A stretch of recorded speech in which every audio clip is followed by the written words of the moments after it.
Mobile ગેમ્સના પ્રભાવથી કાપા માર્યા હોવાનું જાણવા મળ્યું છે.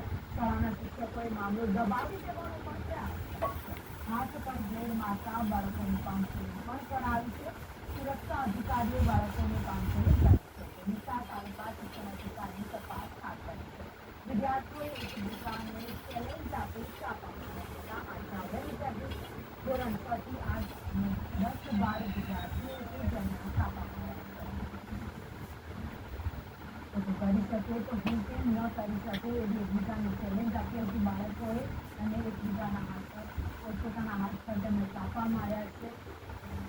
તો બુલ એન્ડ બેરની રમતમાં બાળકોએ હાથ પર કાપા માર્યા હોવાનું સામે આવ્યું છે. શાળા સમય બાળકો રમતા હતા ત્યારે આ ઘટના બની હતી. સોશિયલ મીડિયાના પ્રભાવથી બાળકોએ કાપા માર્યા છે.